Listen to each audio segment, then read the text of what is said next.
ہم نے بھی اس کو بھرپور اپنے چینل کے ذریعے کوریج دی تھی، اور اس کوریج کے اندر بھی ہم ہمیشہ بات کرتے تھے کہ کارروائی ہو، یہ سب ہو۔ اس میں اقرار الحسن نے ایک نیک نیتی سے کام کیا، اس کا جو بھی انہیں صلہ ملا وہ ہم سب کے سامنے ہے۔ اس حوالے سے میرا اوپینین بہرحال دوسروں سے مختلف ہے۔ اچھا، اب ایک چیز بڑی واضح ہے، میں آپ کو یہاں پر یہ بتا دوں، آپ لوگوں سے میرا یہ سوال ہے، آپ پاکستان سے محبت کرنے والے اگر لوگ ہیں، اور اگر آپ پاکستان کی افواج کو سپورٹ کیا کرتے تھے اور ان کے نیریٹو کو سپورٹ کیا کرتے تھے، تو کیا آپ کو کوئی پیسے ملے؟ کیا آپ نے کوئی ٹرینڈ چلانے کے لیے پیسے لیے؟ نہیں۔ دیکھیں، مادر وطن کے دفاع کے کوئی پیسے نہیں لیے جاتے، اور حب الوطنی قابل فروخت نہیں ہوتی اور قابل خرید بھی نہیں ہوتی، نہ ہی اسے کوئی بیچتا ہے اور نہ ہی وہ خریدی جا سکتی ہے۔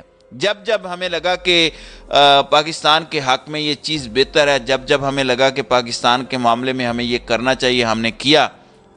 اب یہ عمران ریاض پر بھی الزام لگا رہے ہیں کہ جی 5,000 یا 10,000 ٹویٹر اکاؤنٹس عمران ریاض خود چلایا کرتے تھے، اور ان میں وینا ملک کا اکاؤنٹ بھی شامل ہے۔ وینا ملک کے اکاؤنٹ سے متعلق تو انہوں نے خود بھی کہا ہے کہ میں یہ آپریٹ نہیں کر رہی، ایک ٹی وی شو کے اندر ان کا یہ کہنا تھا۔ تو ان کے نام پر جو بھی اکاؤنٹ چلاتا ہے اسے جواب دہ تو ہونا چاہیے، اور جب بھی کہیں پر بھی کوئی کسی بھی اکاؤنٹ سے نازیبہ بات ہوتی ہے، ہمیں دونوں سائیڈ سے، چاہے وہ بات عمران خان کے خلاف ہو یا نواز شریف کے یا بلاول کے، تو اس کی ہم مذمت کرتے ہیں۔ اچھا، اب یہاں پر ایک نیریٹو بلڈ اپ کیا جاتا ہے، عمران ریاض پر بھی یہ الزام لگتا ہے کہ وہ فوج کے لیے اکاؤنٹس چلایا کرتے تھے اور پیسے لیا کرتے تھے، اور جنرل آصف غفور اس سارے معاملے کے روح رواں تھے۔ دیکھیں، وہ شعر ہے کہ نہ اہل تخت نہ ان کے مخالفین کے ساتھ، میری ہیں ساری وفاداریاں زمین کے ساتھ۔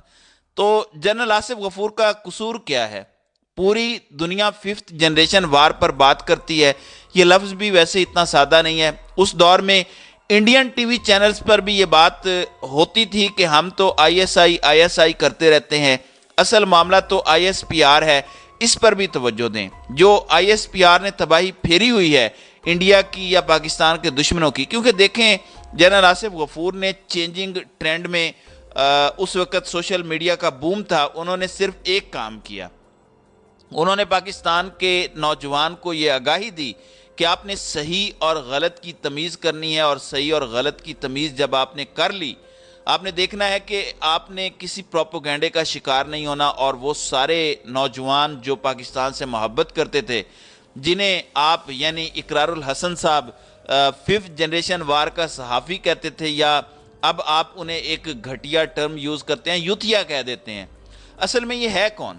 یہ سارے لوگ جو اس وقت سوشل میڈیا پر آپ کو نظر آ رہے ہیں، جو غلط کو غلط اور صحیح کو صحیح کہہ رہے ہیں۔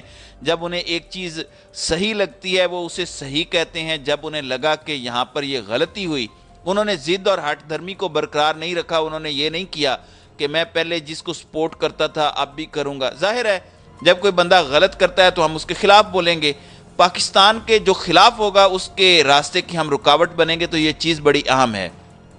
جہاں تک کسی بھی صحافی کی گرفتاری یا اس پر تشدد ہے یا اس کے لیے آواز اٹھانا ہے تو ہم نے وہ اٹھائی ہے۔ تو میں یہ سمجھتا ہوں کہ یہ جو ایک نیکسس بلڈ اپ کیا جاتا ہے آصف غفور کے حوالے سے، اور اب یہ ایک نیریٹو بنایا جا رہا ہے کہ فوج کے تو کروڑوں روپے ڈوب گئے، وہی لوگ واپس انہی پر چڑھ دوڑے ہیں اور انہوں نے ملٹری اسٹیبلشمنٹ سے منہ پھیر لیا ہے، یا پھر یہ بھی پرسیپشن بنایا جاتا ہے کہ فوج نے یہ مونسٹرز پیدا کیے ہیں، اب یہ مونسٹرز آپ ہی کے خلاف ہو گئے ہیں۔ تو میرے نزدیک یہ غلط ہے، اور اس کا کوئی پروف ان کے پاس نہیں ہے۔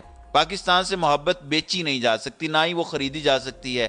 اس لیے میں یہ سمجھتا ہوں کہ یہ جو ایک نوشن بلڈ اپ کیا جاتا ہے کہ ISPR کا ایک 5th جنریشن سیل تھا، صحافیوں کو اس میں ٹھیکے دیے گئے، یہ سب کچھ، یہاں تک کہ جو انگلیاں اب عمران ریاض کی طرف اٹھائی جا رہی ہیں، یہ ایک حکومتی پروپیگنڈا تو ہو سکتا ہے، عمران ریاض کو وکٹمائز کرنے کا پروپیگنڈا تو ہو سکتا ہے، مگر اس میں کوئی حقیقت نہیں ہے۔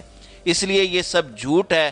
یہ جو کہا جاتا ہے کہ آصف غفور نے کوئی سیل بنایا، فوج نے اس میں کروڑوں روپے کی کوئی انویسٹمنٹ کی، ایسا کچھ بھی نہیں ہے، اور اقرار الحسن کی جانب سے یہ غلط بات کی گئی تھی جس کی وضاحت کرنا بہت ضروری تھی۔ تو ناظرین کرام، آپ کی اس ویڈیو کے حوالے سے کیا رائے ہے؟ اب اپنی رائے کا اظہار کامنٹ سیکشن میں ضرور کیجیے گا۔